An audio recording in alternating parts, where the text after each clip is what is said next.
You're listening to the Overtime Ireland American Football Podcast. Brought to you in association with OvertimeIreland.com. Now, here's the OTI guys.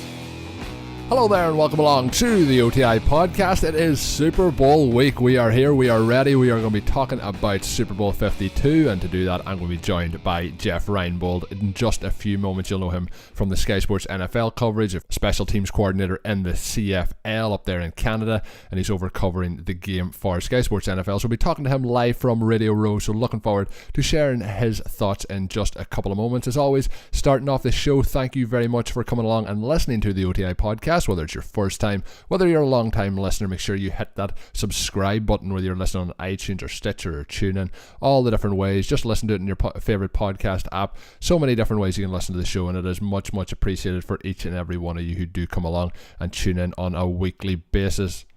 It's been a busy week for myself personally on the podcast. In front, 5 shows recorded this week, 1 each day, and we've been really piling them up. A lot of RotoViz content going up this week, along with this OTI show, of course. So I have to bring you my own show, then all the work over at RotoViz. So 4 shows for them, 1 show for here. So check them all out. Plenty of content coming your way, courtesy of myself this week. Just before we get to Jeff, I just want to mention a few quick plugs. Of course, I mention each and every week here we do the show, the NFL Europe link. You save 10% off all orders at their website.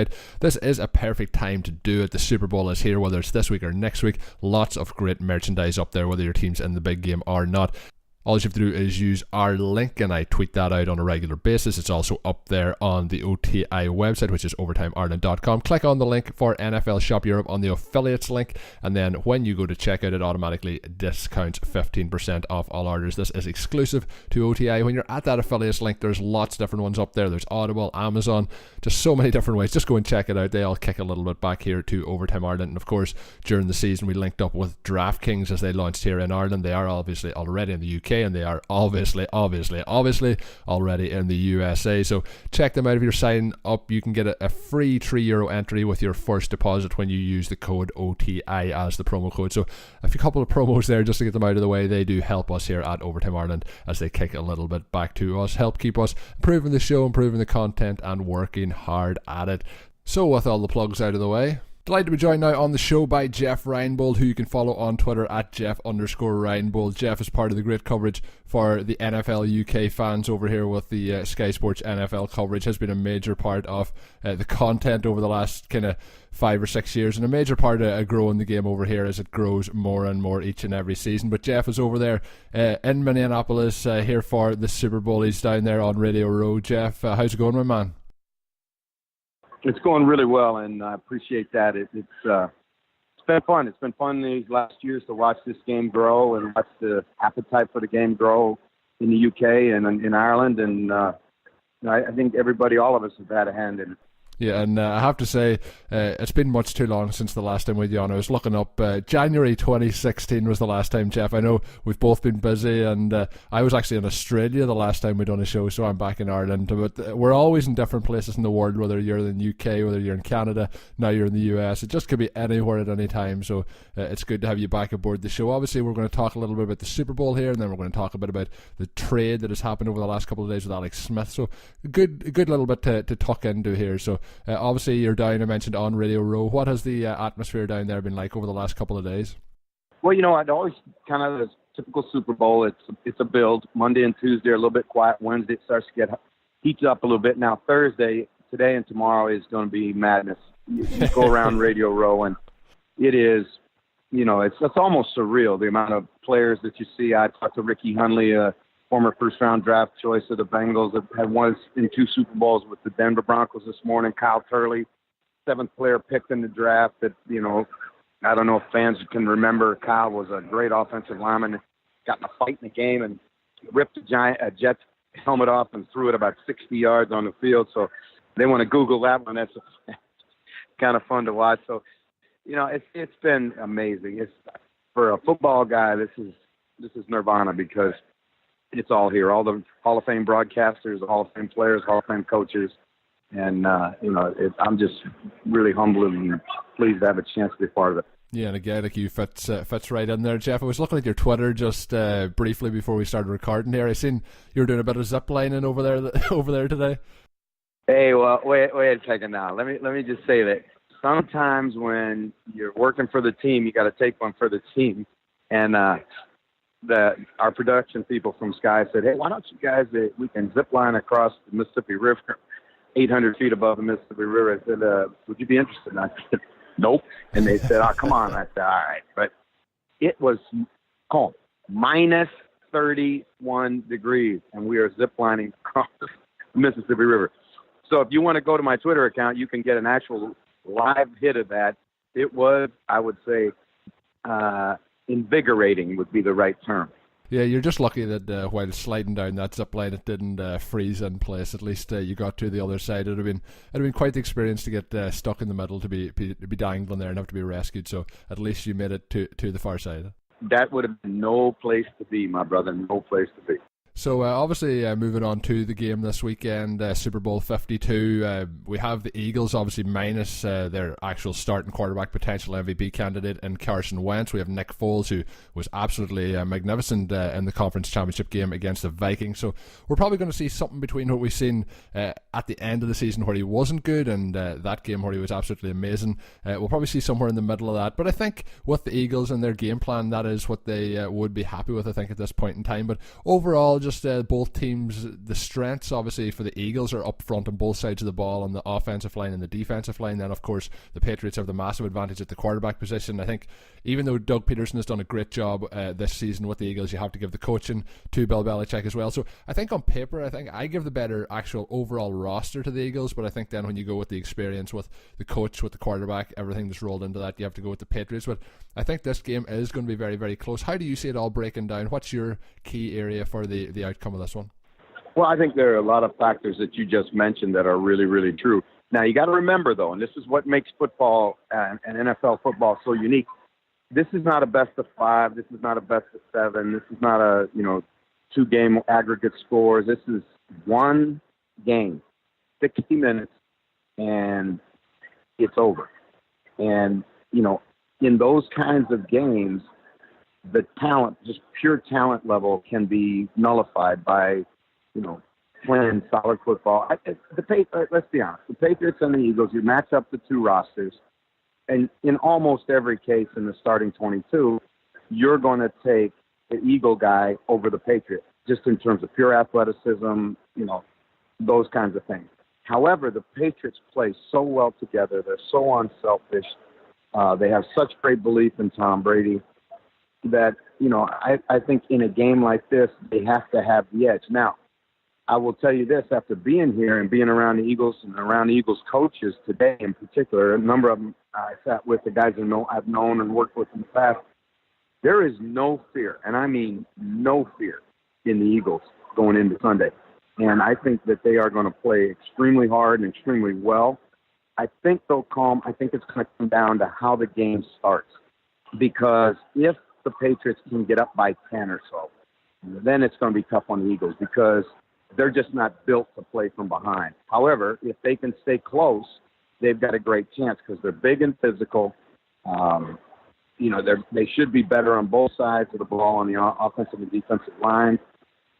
They've got some guys that can match up in the secondary. Gronkowski's health is obviously going to be a big key, but I really think the game is going to be much closer than people are predicting. Yeah, I think it is going to be a lot closer, and the betting lines out there in Vegas have started to move that way as well over the last couple of days. But when we look at these teams, actually, you mentioned there if the Eagles can get a lead, well, maybe that plays into the Patriots' hands the way we've seen over the last couple of seasons. We've seen them against the Jaguars come back. We've seen them last year in the Super Bowl. And the Super Bowl or any game can change in such a quick amount of time. We've seen last year with the Patriots obviously coming back late on in just the fourth quarter, their performance. And I've seen so far with the Patriots in those 7 Super Bowls that they've appeared in, they've yet to score in the first quarter, so maybe that does tend to be a little bit more favourable towards the Eagles. Both these teams have been extremely efficient this season on offense, ranking with the Patriots 6th overall in terms of team efficiency, and then we have the Eagles coming in 5th in terms of team efficiency throughout the league. But the interesting one here, Jeff, while I have you on, obviously you've been a special teams coordinator yourself, special teams efficiency for both these teams, the Patriots, who are always very solid in this regard, were 3rd overall throughout the 32 teams in the league, but then we have the Eagles, who have been very strong over the last number of years, but finished exactly in the middle of the pack this year, 16th How do you think special teams could come into this one? We know Bill Belichick puts a huge emphasis on that area. Well, I think that's going to be key. And you mentioned, the fact that it's about efficiency. It's about changing the field. You may not make a touchdown. You may not block a punt, but, it's the pressure that you put on. And, let's go back 1 week. It's the fourth quarter. The Jaguars are fighting like crazy trying to stay in the lead. Patriots score, and get it close. I said this on the broadcast. I said, you watch. They're going to kick the ball off right to the goal line to make them bring it out, not give them the opportunity to get the touchback and get it at the 25. They're going to tackle them inside the 20, and that's what we call complementary football. Well, doggone if the exact thing doesn't happen. I think they tackled them about 13.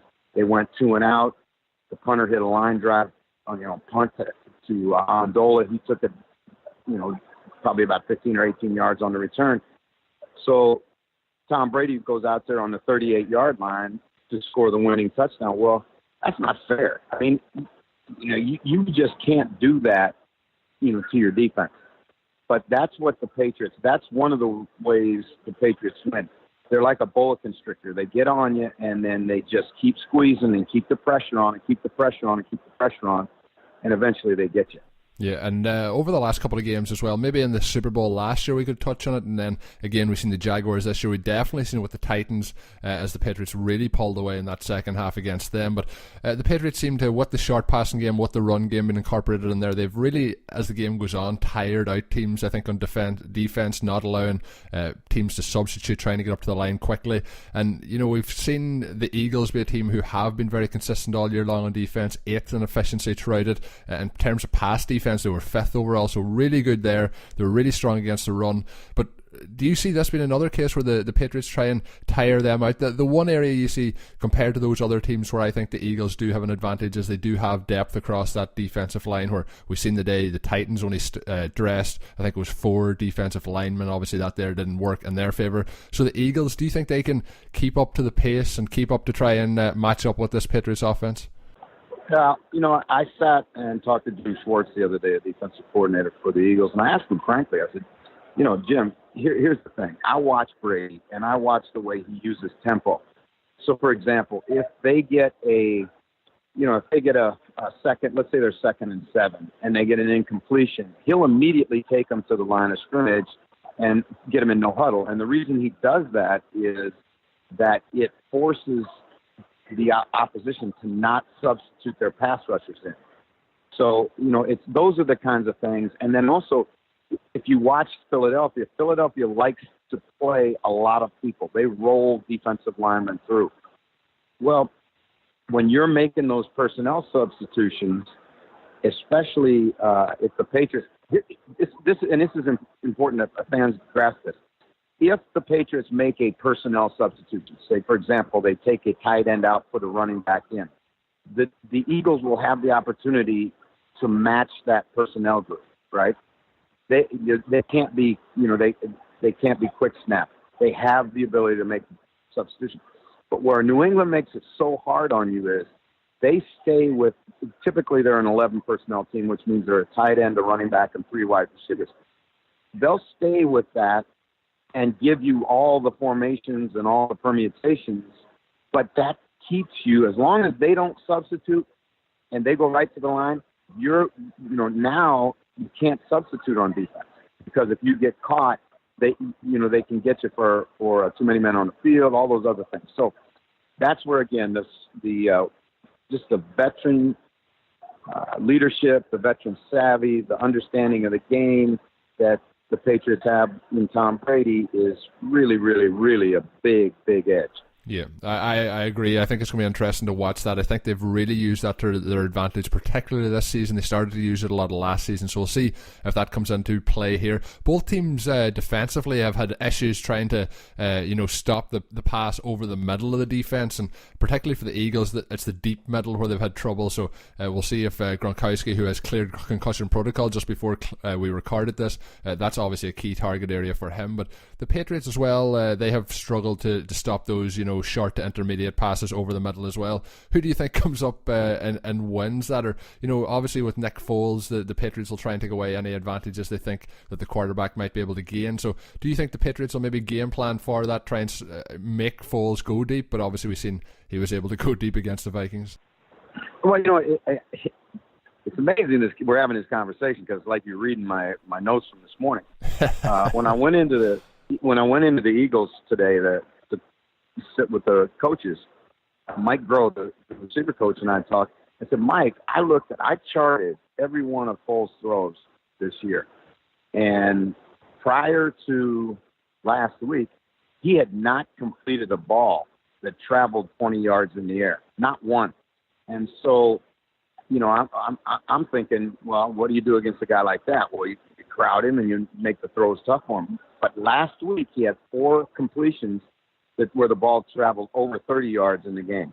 And Mike talked about how they, in their offense, in how they call the game, know that they have to take shots down the field. They have to get explosive plays. What I think is more critical than anything else for the Eagles is to stay ahead on the chain. Don't get into those 3rd and longs where he has to drop back and lead the full field and throw the ball down the field. If they can stay on 1st and 10, 2nd and 5, 3rd and 4, those are downs that are easier to win, certainly for Nick Foles. He can run the RPOs, he can run the play action, they can control the linebackers with that. If they get into those 3rd and longs and the run game's out and the draw's out, then you're looking at a real tough night for the quarterback, because all the undercoverage stuff is available to the Patriots. Yeah. And before the conference championship, that was all the talk with him struggling with the deep ball. Obviously, then that went into a completely different narrative against one of the best defenses in the NFL. So we'll see what happens this week in the Super Bowl. I think we'll see a lot of JJ in this one in particular, and I think Nelson Aguilar, I mentioned those passes over the middle. I think him and Zach Ertz will be used a lot in this one. But before we get into the trade news, what is your prediction for Super Bowl 52? Well, I'm going to tell you right now, I think this is going to be an exceptional football game. I think the early part of the game, first quarter, is going to tell an awful lot. Obviously, Colm, when you get into these kinds of games, championship games, turnovers become even more magnified. So, if who protects the ball best, who doesn't give up explosive plays. I think both teams will move the ball, and I think both teams will struggle to move the ball at times. So the ebb and flow of the game is going to be real important. I think New England will win in a close game, and I give them the edge because of coaching. Again, you're talking about a guy that's been to 10 Super Bowls, and, these guys, nothing surprises them, nothing phases them. On the other hand, Doug has been to the Super Bowl as an assistant. He's never, had to call the game, be the head coach, do all that stuff. And I think you look at the history of teams that are, coming to the Super Bowl for the first time, their winning percentage is not very good. So, again, I think those things are the difference makers as you go look at this game very close. Yeah, and you mentioned there the turnover's been key. There is a stat from sharpfootballanalysis.com. They sent me over their brochure during the week with lots of great stats. And in the postseason, 2+ turnover advantage leads to an 87% win rate. So pretty much if you get that 2 or more advantage over your opponent, you're pretty much guaranteed to win when it comes to the postseason. So we'll see. I think that'll probably be a case this weekend when we see in the Super Bowl who comes out on top with that turnover advantage. But let's get in to some of the big news this week. It wasn't really something we were expecting. We had been, doing the rumour mill, where will Alex Smith end up? It was likely that he was going to be moved, and we were talking about Kirk Cousins. Where might he go if he goes on free agency? Well, it took a big step forward this week with Alex Smith being traded to the Washington Redskins, and after that then he has signed himself a 4-year $94 million contract through 2020 with $71 million guaranteed. As part of the trade, we've seen Fuller go the opposite way. The cornerback who has been very, very good, Kendall Fuller, 2018 third-round draft pick, but he came in really, really strong out of the gates, and was the 5th overall cover corner for Pro Football Focus this year out of 121 cornerbacks. So he's obviously a big piece to be trading away, helps the Chiefs. But in terms of Alex Smith and the team coming in, we'll talk about Cousins in a minute, but were you surprised at the amount of guaranteed money in this? Were you surprised at the Redskins making this move to go for Smith rather than Cousins? How do you think it shakes out over the next 4 years for Washington and Alex Smith? Well, it was really almost surreal. The day the trade came down, we're on the NFL Network set, and Alex was on our set. And I look over my shoulder, and no more than 20 meters away is Kirk Cousins, doing a radio thing. And nobody knew at that time, and this is about 2:00 in the afternoon, nobody knew at that time that the trade had happened. And it was obviously because of the way the NFL day works, that at least they were in discussions about the trade at that time. We come back after in the evening, and, the story hits. And I thought to myself, those two guys who were so linked together at that very moment were doing work, promoting the game 20 meters away from one another, and their lives were being impacted in a huge way. I talked to Lee Steinberg today, the agent for, Patrick Mahomes, and I said, when did you find out that they had traded Alex and that your guy was now the guy in Kansas City? And he said, Jeff, neither of us found out about it until we saw it on the news. That's how crazy this is. Here's my take. One man's trash is another man's treasure. I don't know what Kansas City doesn't like about what Alex Smith did. I mean, you look at his year, no matter how you break it down, he had a great year. On the other hand, Kirk Cousins, same thing. How many yards you got to throw for? How many touchdowns you got to throw for to get a contract? I mean, that guy got jerked around by Washington for the last 3 years. So for both of them, it's a breath of fresh air. Both of them are obviously going to make a lot of money out of the deal. $71 million guarantee for Alex Smith in Washington. Because when you look at those salaries, sometimes those can get a little bloated and inflated. It's the guaranteed money that really matters. Now, what does that mean to Kirk Cousins? Well, it means he's now the only guy, in my opinion, because Teddy Bridgewater's coming off a knee. Sam Bradford's been hurt almost every year of his career. Again, Case Keenum is not in that category. So you start looking at what's available to the Jets, the Broncos, all these quarterback-hungry teams, Cleveland. And it's really Kirk Cousins is the guy. So this is my prediction. It'll be $100 million plus guaranteed for Cousins. He's young. He's got a lot of football in front of him. I think he'll, the logical place, the logical landing spot for him would be Denver because he's got a Super Bowl ready team around him. Obviously, Denver needs that. But again, when they start waving cash at you, and you're talking about the Jets have a ton of cap space and Cleveland has a ton of cap space, he's going to have to make some hard decisions about how important is winning and how important is it just about the money?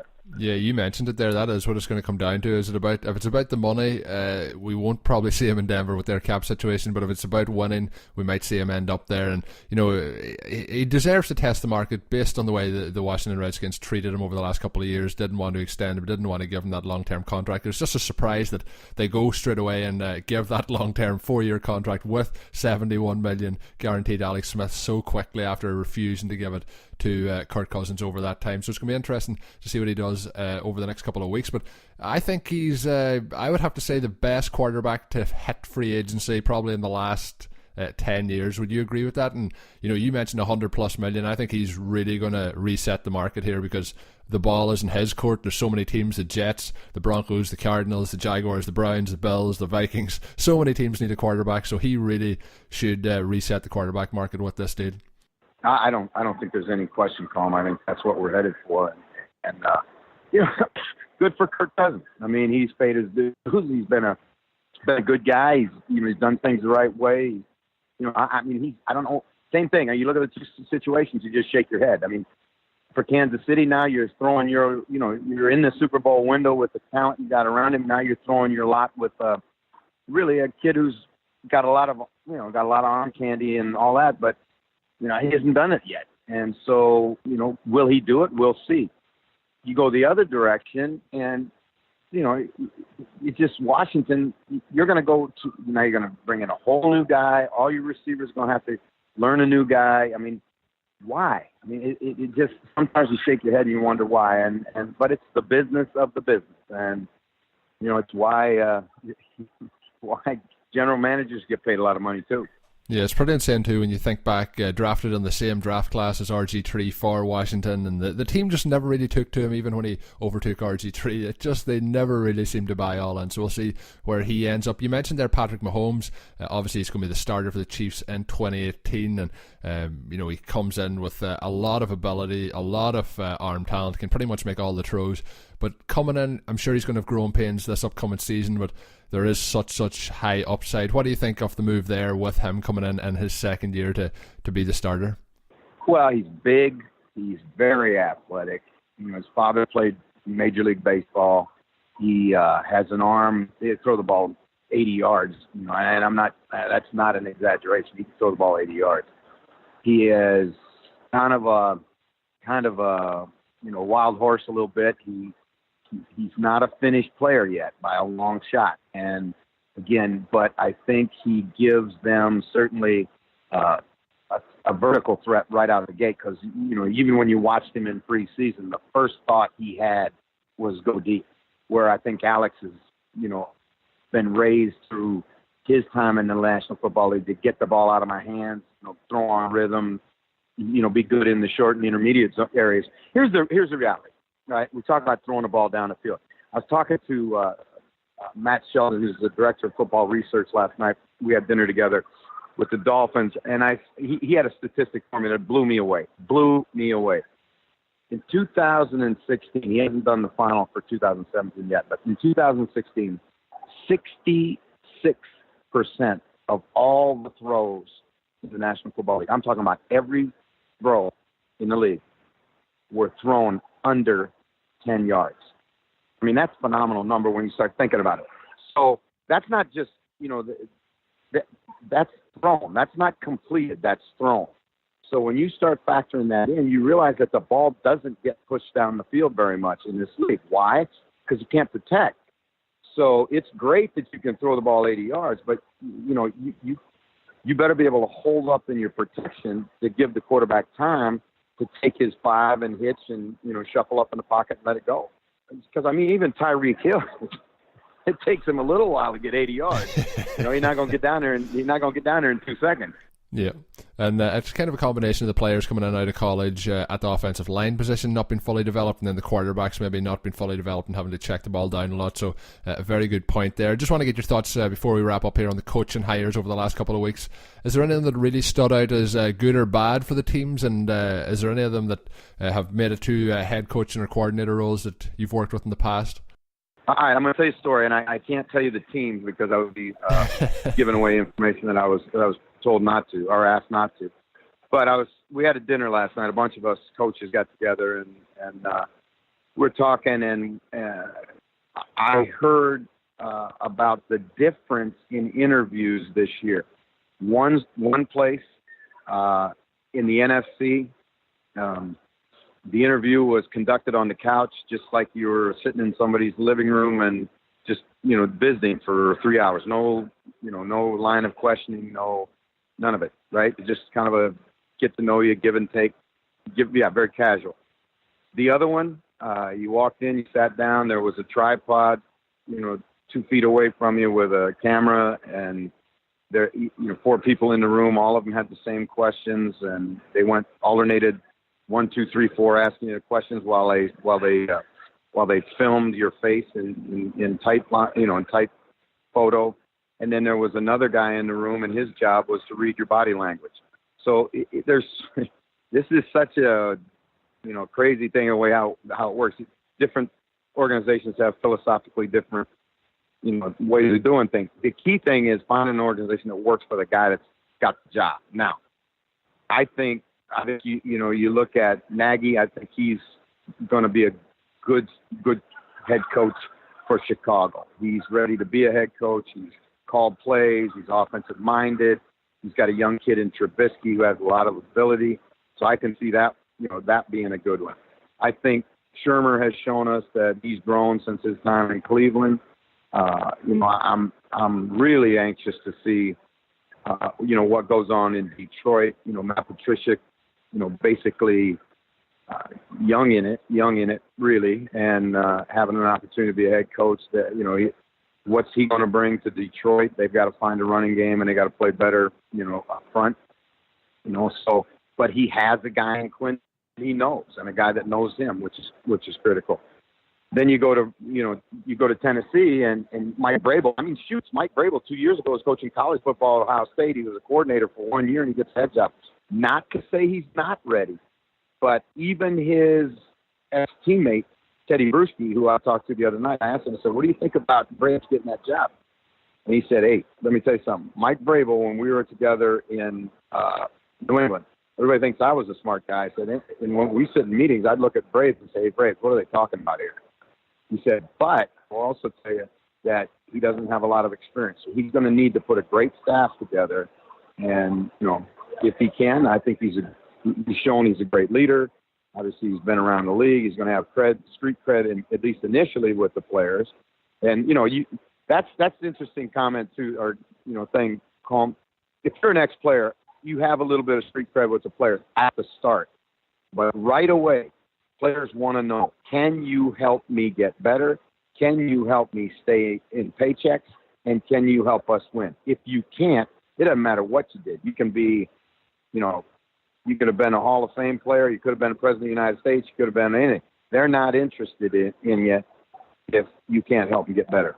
Lots and lots of great information, Jeff, as always. It's been my pleasure yet again to have you on. Thanks for taking the time. I know you're very busy this week over there in Radio Row over at the Super Bowl, so it's been a pleasure. And I don't normally do this, but since the last time you were on, Jeff, obviously we had the sad passing of your co-anchor on the NFL show, Kevin Cadell, and I've never done this before and dedicated a show to one person, but he's been on our podcast before. He was a friend to so many people in the NFL UK community and a close friend of yours. So I would like to dedicate this Super Bowl edition of the OTI podcast to Kevin Cadell, and thank you, Jeff, as well for your time and as always coming on to be part of the show.